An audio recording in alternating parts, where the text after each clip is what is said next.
Assalamualaikum warahmatullahi wabarakatuh. A'udzu billahi minasyaitonir rajim. Bismillahirrahmanirrahim. Alhamdulillahi rabbil alamin. Kita berdoa kepada Allah. Fafahamnaha Sulaiman wa kullan ataina hukma wa ilma. وسخرنا مع داود الجبال يسبحنا والطير وكنا فاعلين رب اشرح لي صدري ويسر لي أمري واحلل عقدة من لساني يفقهوا قولي أشهد أن لا إله إلا الله وأشهد أن محمدا رسول الله اللهم صل على سيدنا محمد wa ala alihi wa sahbihi ajma'in amma ba'd. Sahabat salikin rahimakumullah, Allah berfirman di dalam surat Al-Anfal ayat 35. A'udzu billahi minasy syaithanir rajim. Bismillahirrahmanirrahim. وما كان صلاتهم عند البيت إلا مكاء وتسدية فذوقوا العذاب بما كنتم تكفرون صدق الله العظيم. Yang artinya sembahyang mereka di sekitar Baitullah itu lain tidak hanyalah siulan dan tepuk tangan, maka rasakanlah azab, maka rasakanlah siksa disebabkan kekafiranmu itu. Surat Al-A'raf ayat 35. Sekarang kita mundur halaman 9. Halaman 9. Salatnya orang munafik. Innal munafiqina yukhadi'una Allah wa huwa khadi'uhum wa idza qamu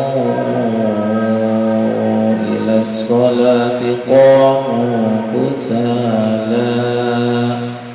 kusala yura'una an-nas wa la yadhkuruna Allah illa qalila. Sesungguhnya orang-orang munafik itu menipu Allah, dan Allah akan membalas tipuan mereka. Dan apabila mereka berdiri untuk sholat, mereka berdiri dengan malas. Mereka bermaksud ria dengan sholat di hadapan manusia.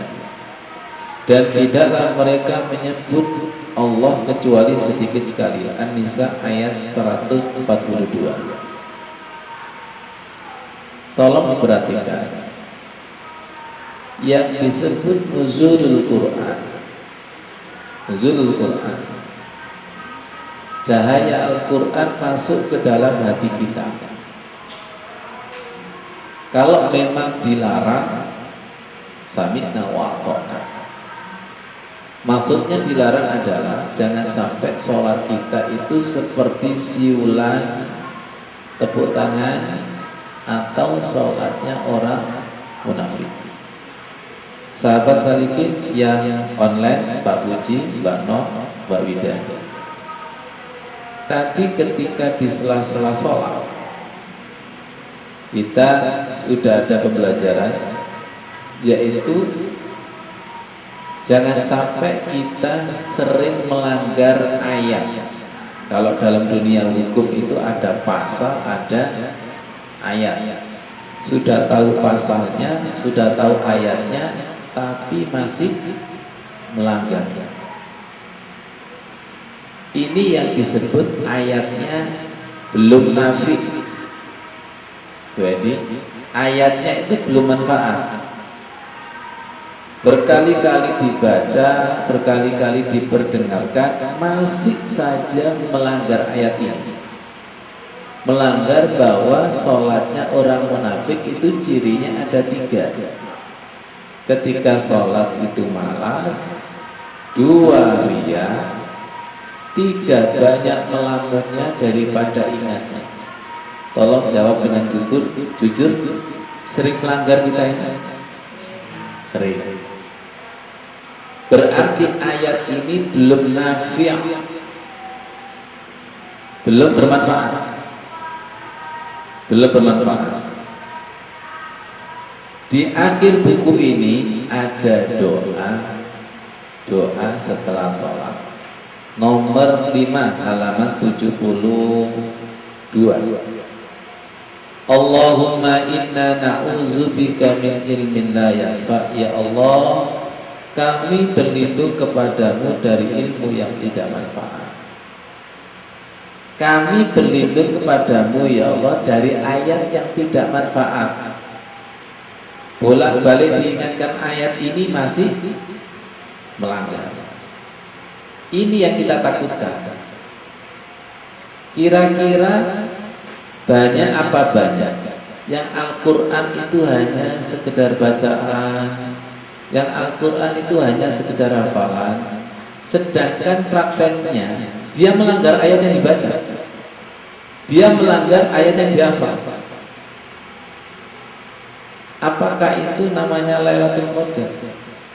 Yang namanya Lailatul Qadar, ayatnya masuk ke dalam hati dan jiwa, kemudian langsung mulai hari ini saya tidak akan melanggar ayat ini. Apa melanggar ayat ini? Ayat ini kan menceritakan ciri-ciri sholatnya orang munafik. Sedangkan khusyuk itu hanya diturunkan kepada qad aflahal mu'minuna alladzina hum fi sholatihim khashi'un. Orang munafik sholatnya itu bagaikan siulan, bagaikan tepuk tangan asal-asalan. Bagi orang yang beriman, dengan cahaya keimanannya itu, sholatnya mengawasi dan diawasi Allah. Perhatikan, mengawasi dan diawasi Allah. Semoga ayat ini bermanfaat. Ketika ilmu atau ayat ini manfaat, otomatis wa min qalbin la yakhsha. Otomatis hati kita yang tidak khusyuk itu menjadi khusyuk. Otomatis wa min nafsin la tasbah. Jiwa kita yang tidak tenang menjadi tenang. Wa min da'watin la yustajabu laha.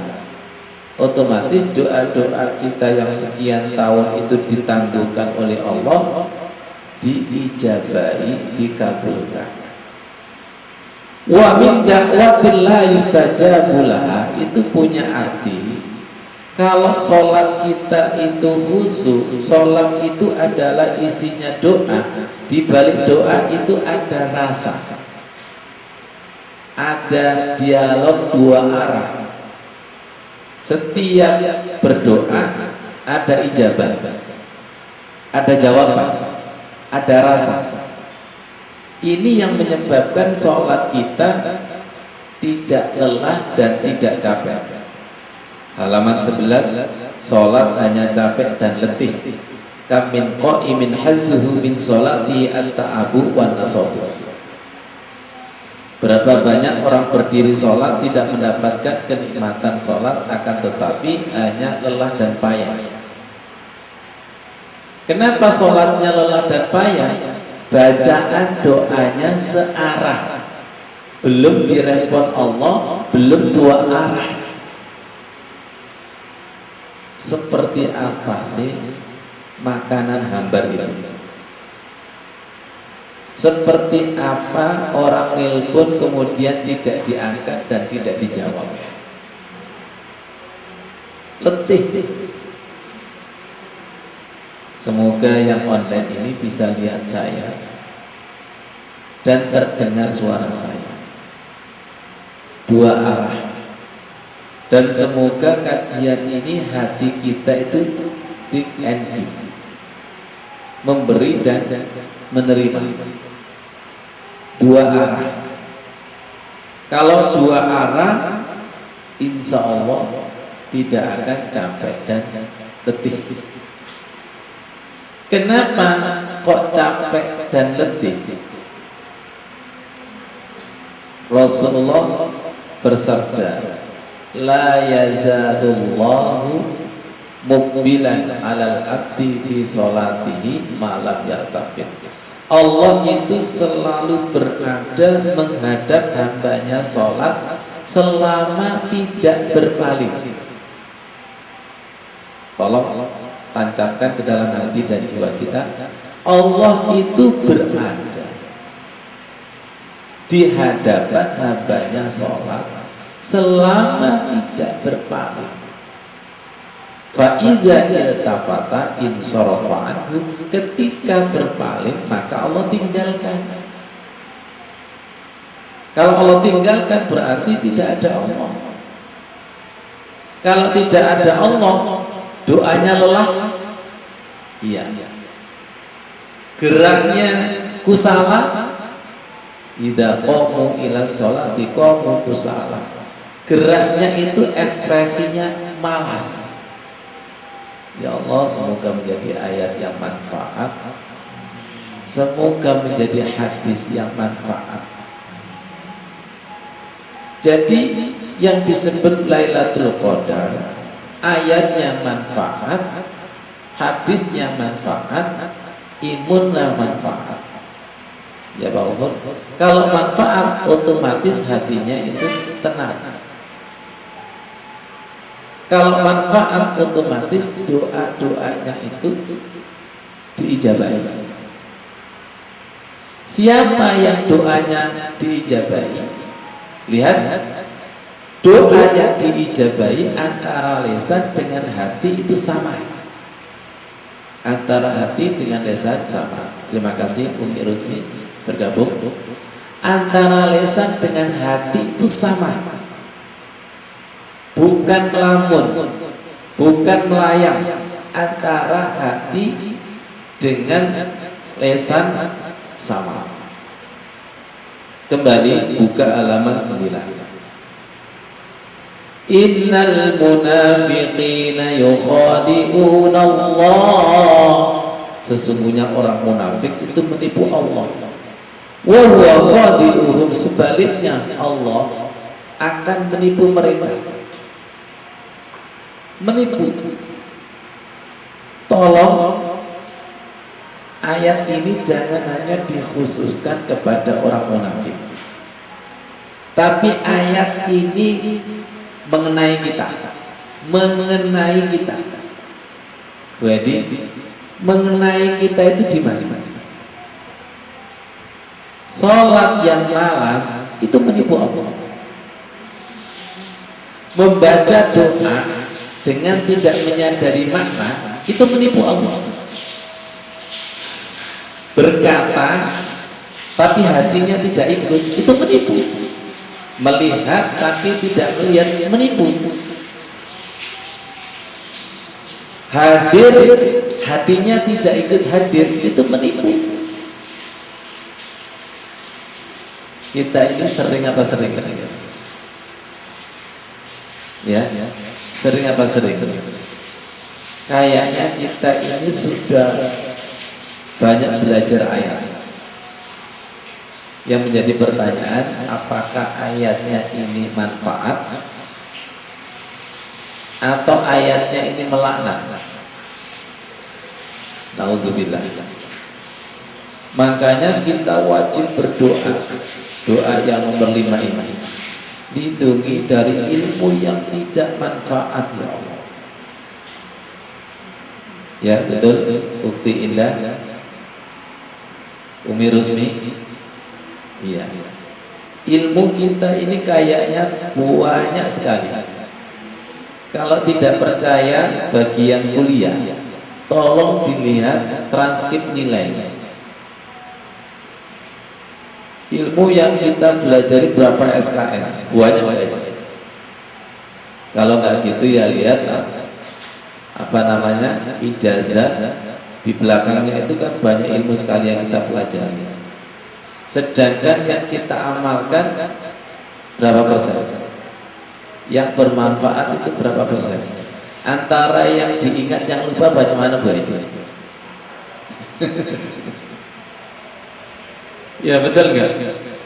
Ternyata ilmu yang manfaat adalah ilmu sholat, ilmu wudhu, ilmu yang menjadi praktek kita sehari-hari.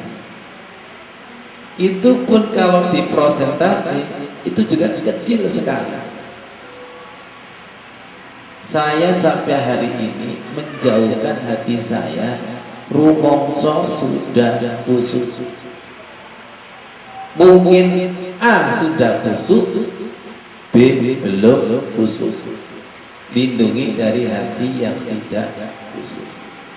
Mungkin kita khusus kalau tidak ada masalah, tapi kalau datang masalah khususnya sudah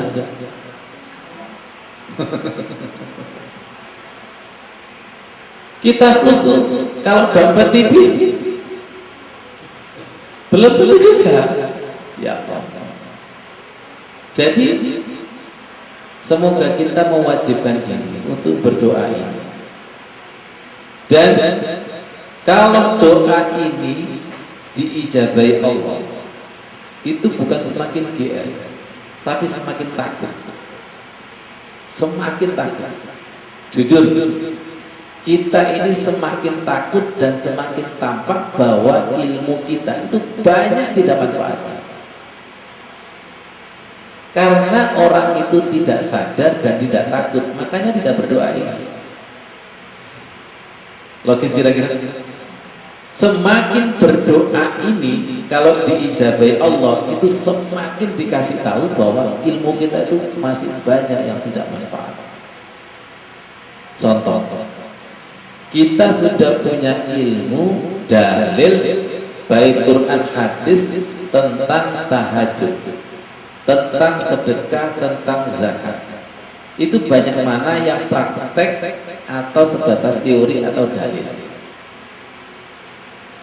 Coba ya. Sampai kami dipahamkan. Tanya ini ada Mas Udin. Ada si fulan yang belajar ilmu itu sebatas dalil, akhirin dalil wong. Ya Allah. Orang itu kalau belajar ilmu belum sampai kepada yang maha ilmu itu sombongnya minta ampun Allah. Tembok loh ditendang. Persis seperti baru jago silat. Tiang ditendang, pot ditendang, wong lemu ditendang. Ilmu itu bermanfaat kalau bisa mengantarkan kepada yang maha ilmu.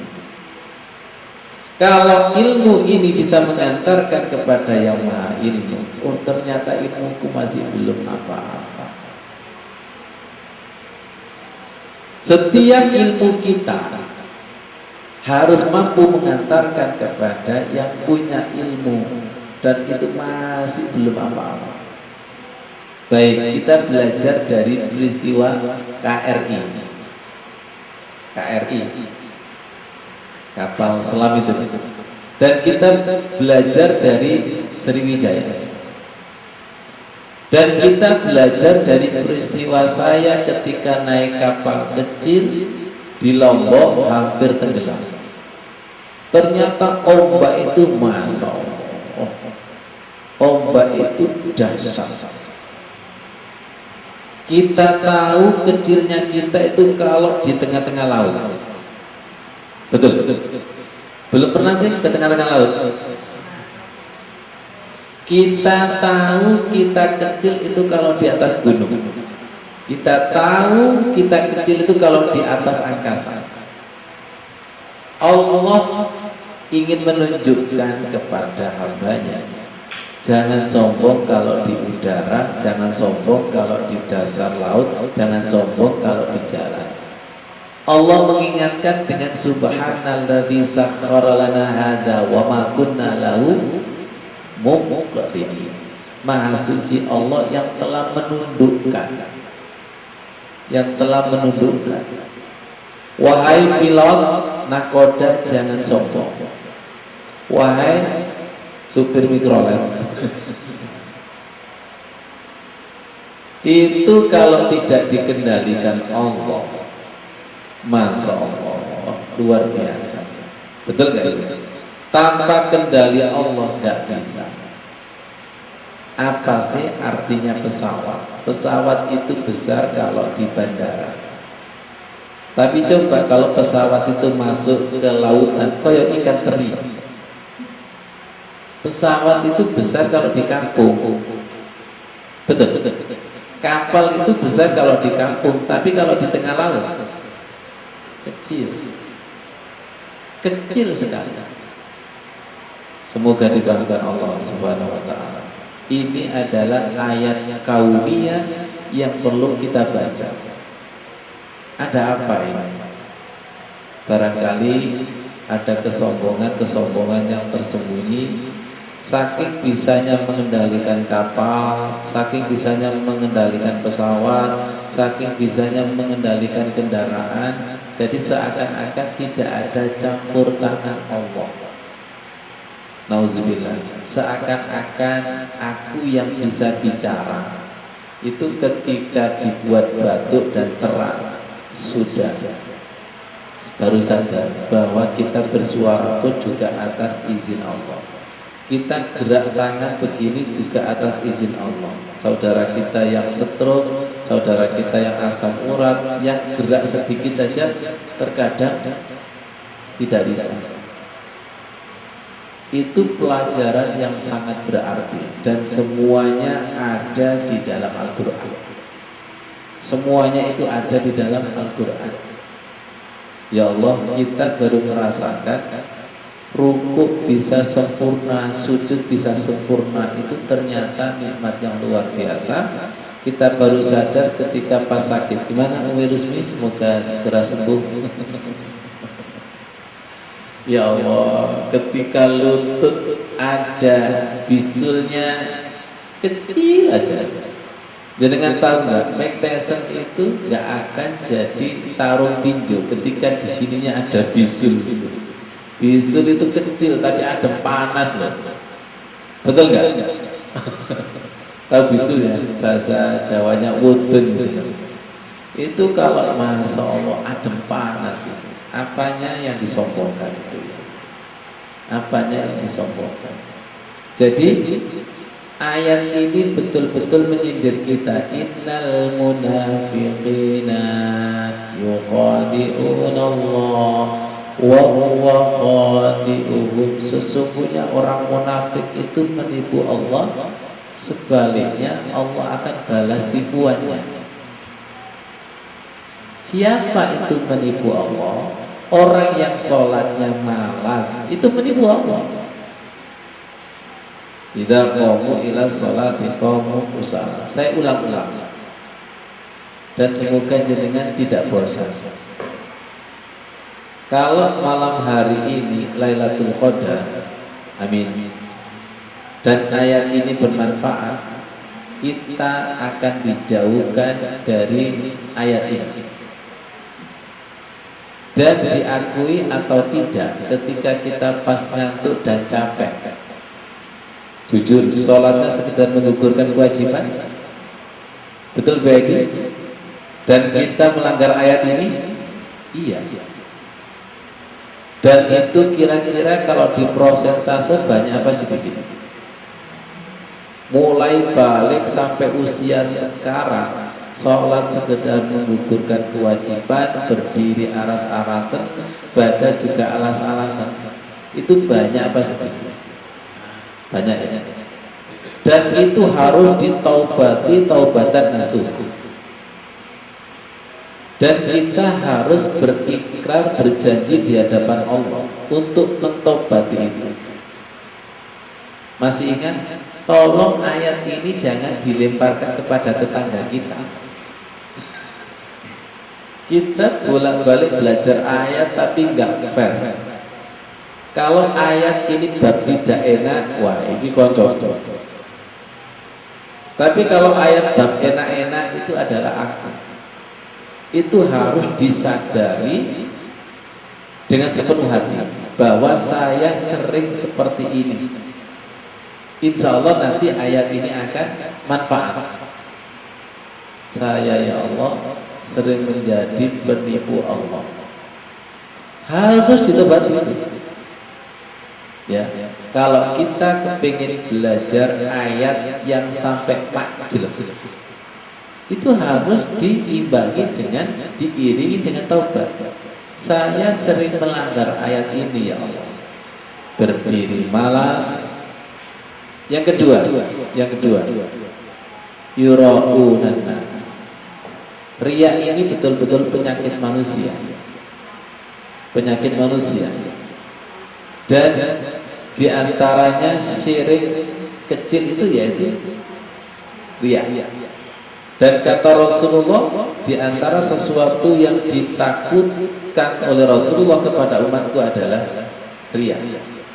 Ya Allah, kita ini sering riya enggak? Iya. Zaman milenial dengan selfie dan lain sebagainya, ya Allah, itu kena. Kemudian tambah lebih kena lagi, wala yadhkurunallaha illa qalilan. Ketika zikir itu tidak ingat kepada Allah, hanya sedikit. Baik, kita akan berdoa kepada Allah Subhanahu wa taala dengan sepenuh hati. Dengan sepenuh hati. Semoga hati kita itu menjadi laksana Baitullah, menjadi laksana rumah Allah. Yang ini kita pakai untuk dialog, bermunajat, komunikasi dengan Allah Subhanahu wa taala. Sahabat Sadiqin online, tolong disiapkan hatinya. Semoga hati kita ini laksana Lailatul Qadar. A'udzubillahi minasyaitonir rajim. Nah, tolong Allahumma shalli ala sayyidina Muhammad.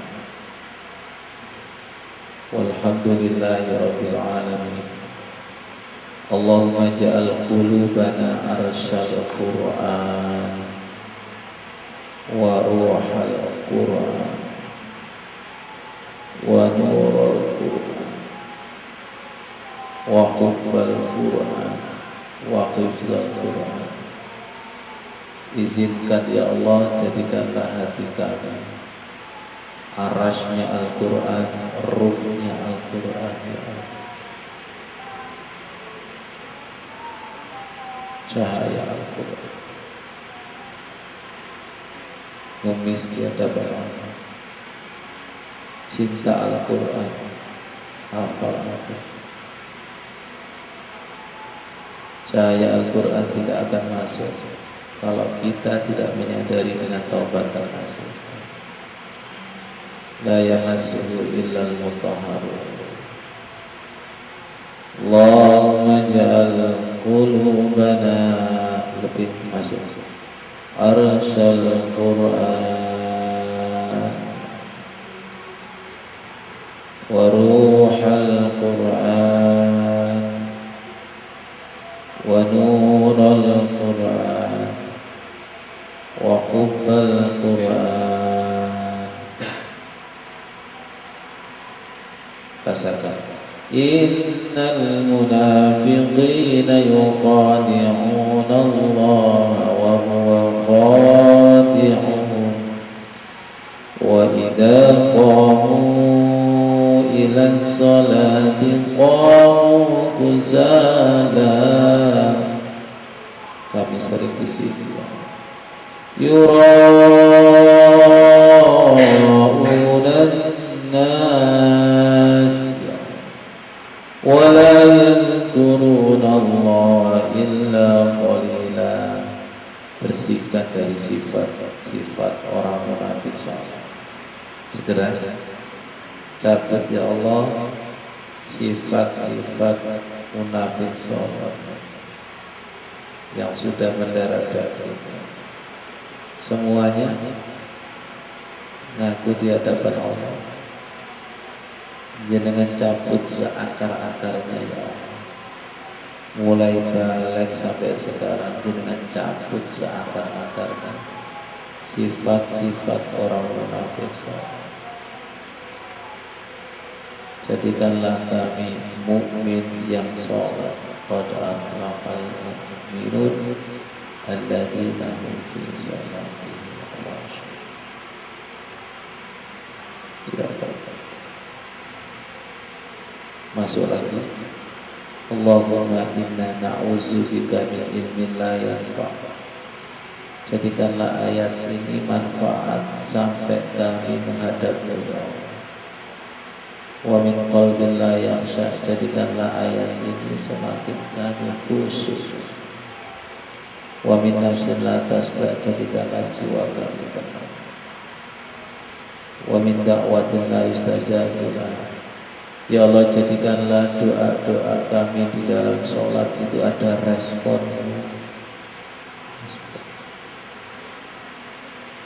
Ijabah. Ya Allah, kabulkan, terima puasa kami, sholat-sholat kami, kajian taklim kami ya Allah, jangan terami ya Allah, jangan terami. Ya Allah, kami tidak mau ya Allah ayat ini hanya sebagai wawasan belaka. Masukkan, tancapkan asli bahasa itu Allah. Nah, turun. Inna anzalnahu fi lailatul qadr. وما أدراك ما ليلة القدر ليلة القدر خير من ألف شهر تنزل الملائكة والروح فيها بإذن ربهم من كل أمر سلام هي حتى matla'il fajr. Baik, cukup sahabat sekalian. Ketika cahaya Al-Quran itu masuk ke dalam hati kita, tambah siaga. Makasih Mbak Wida, Mbak No, Ukti Indah, Umi Rusmi. Lailatul Qadar dengan Al-Quran turun itu tidak bisa dipisah-pisahkan. Kalau Allah berkehendak memilih kita, cahaya Al-Quran dimasukkan ke dalam hati kita, maka hati kita itu suasananya seperti kata matla'il fajar, seperti terbitnya fajar. Langit itu indah, indah, mempesona. Semoga yang hadir ini nanti wajahnya mempesona. Jangan mau mempesonanya hanya Ramadan dong. Kita menginginkan mempesonanya 1 tahun. Setuju? Lailatul Qadri khairun min alfi syahr. Pak Ghafur dapatnya semalam. Tapi jangan bilang kok semalam kok. Semalam ini nanti listriknya, energi cahayanya 1 tahun ke depan. Amin. Cuman semoga gak dimatikan setan. Baik. Analognya gampang, Pak Puji, siap. Semalam ketemu kekasih, itu pulang masih terbawa.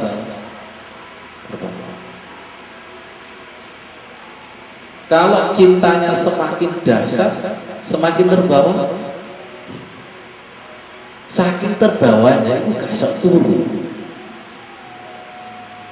Dan ini fakta membuktikan. Betul berarti kita itu habis halaqah itu nggak bisa langsung turun.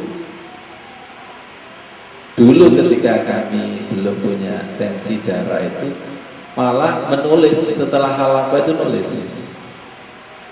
Kenapa? Ini kalau tidak ditulis apa? Lupa, hilang. Karena pengalaman rohani, pengalaman batin itu kalau dicabut oleh Allah tidak boleh, tidak bisa dibongkar di otak. Apa ya tadi ya? Gak bisa dibongkar. Ya Allah, semalam bersama kekasih, lihat, dan cintanya sejati. Kalau betul-betul sejati terbawa.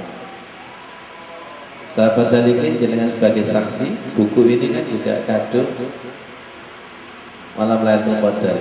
Ya, ini Gemilang Permata Sholat. Kado. Jadi kekasih dengan kekasih itu biasanya memberikan cendera mata. Ibu paham Ibu? Kekasih dengan kekasih itu biasanya tukar cincin atau memberikan cendera mata. Walaupun pisah, kalau sudah ada cendera matanya, cukup lihat cendera mata itu sudah melihat wajah kekasih. Semoga cendera mata disematkan ke dalam hati kita yang paling dalam,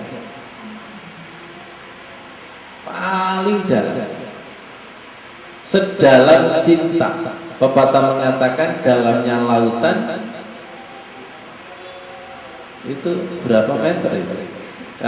KRI itu 600. Dalamnya lautan bisa diukur, tapi dalamnya cinta. Tolong jawab, dalamnya lautan sama dalamnya Al-Quran? Masuk.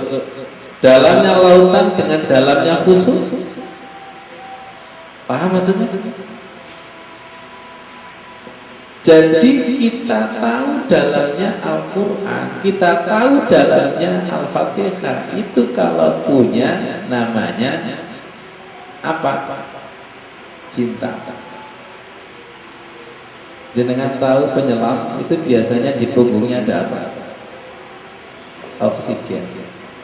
Itu kalau tidak ada oksigen bisa masuk ke dalam. Tidak bisa. Sama seperti khusyuk. Kalau tidak khusyuk, rukuknya disuwe-suwe no yang geblak.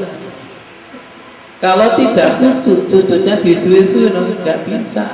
Tapi ketika rukuknya disambut Allah, warka'u ma'ar raki'in. Kalau sujudnya disambut Allah, wasjud waqta. Kita baru paham bahwa yang namanya kekasih ketemu kekasih itu kan begini. Gini. Kalau sudah ketemu itu semakin didekatkan. Padahal badannya sudah mentok, tapi jiwanya itu. Jangan pernah sujud kan? Iya. Sujud itu kalau tidak ada tarikan dari dalam, wajud waqfari. Betah nggak sujud langsung? Nggak betah. Jenengan tahu nggak penyelam yang biasanya melihat terumbu karang, kemudian pesona laut, ada ikan yang warna-warni, kemudian dia membawa tabung oksigen, kemudian di situ diperlihatkan bla bla bla. Ingat yang di permukaan air? Semoga paham maksud saya. Semoga paham. Jadi sesama penyelam itu kekuatannya beda. Beda. Tabungnya yang dibawa juga beda. Penampakannya juga beda. Saya yang bukan penyelam ketika di Lombok itu, Masya Allah, tiba-tiba itu sininya kena air apa? Air laut. Tahu Bapak? Asin itu sampai bumbunan, masuk. Asinnya itu sampai ke bumbunan itu, masya Allah. Pertanyaan saya dan tadabbur saya, iki Gusti Allah uyaya mbek opo ya? Kok tidak ada celah asinnya belas itu? Mau coba? Kalau mau coba ya sama-sama menyelam. Masih ingat pembelajaran tentang ikan asin? Ikan asin dan salat khusus. Untuk menjadi ikan asin ini harus diapakan? Direndam. Berapa hari itu direndam?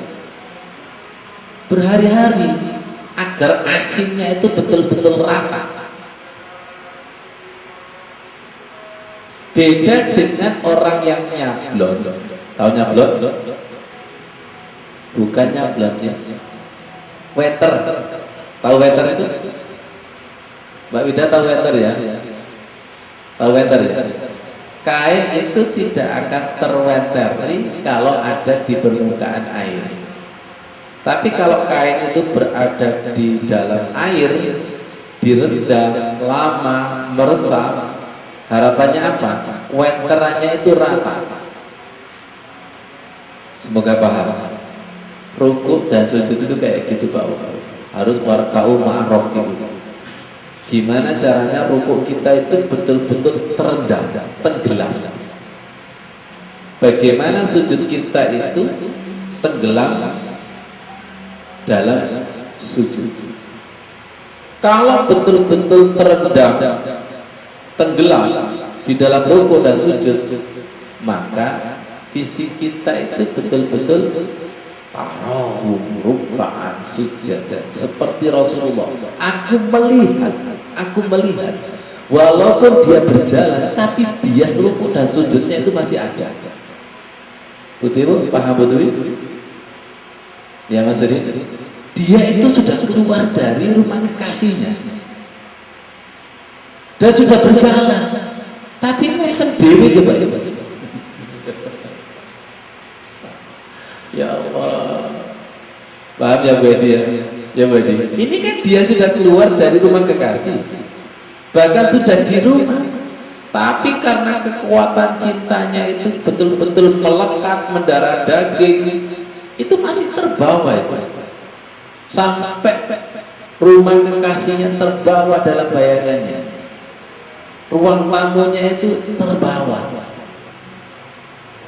Semoga Lailatul Qadar kita, semoga Ramadan kita itu terbawa 11 bulan ke depan. Gimana caranya? Kita harus terendam, tenggelam dalam ibadah-ibadah Ramadan. Persis seperti penyelam, kalau sudah terpesona di dasar laut, dia tidak mau ke permukaan air. Kalau kita ditenggelamkan Allah di dalam ibadah Ramadan yang khusyuk dan nikmat, rasanya kita nggak mau untuk keluar dari itu yang dimaksud semalam. Tapi rasanya itu kalau dinominalkan kadang 83 tahun. Semalam.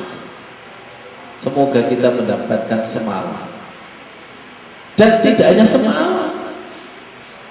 Berikutnya kita mendapatkan lagi sambutan. Berikut kita mendapatkan, ya Allah, gimana sih suatu hari Bu Edi, suatu hari jenengan dipahamkan makjelep satu ayat Al-Quran saja, dan itu ayat yang jenengan senangi, ayat yang jenengan nanti-nanti. Itu kira-kira jenengan ingat selama-lamanya enggak bahwa jenengan ini dipahamkan bulan ini tempatnya di Pondok Al-Khusus, wong butuh tidak sampai ditanggali Al-Quran itu. Ustadznya sudah menjelaskan 3 tahun yang lalu. Coba itu, kalau kita mendapatkan sesuatu yang sangat berarti, macet dan teringat, tanggalnya ingat, bulannya itu juga ingat. Jenengan ini kira-kira lebih ingat kebahagiaan apa lebih ingat musibah? Tahu musibah itu kalau musibah, ya musibah itu. Subhanallah, Allah Akbar. Saya kira cukup. Semoga bermanfaat. Wassalamualaikum warahmatullahi wabarakatuh.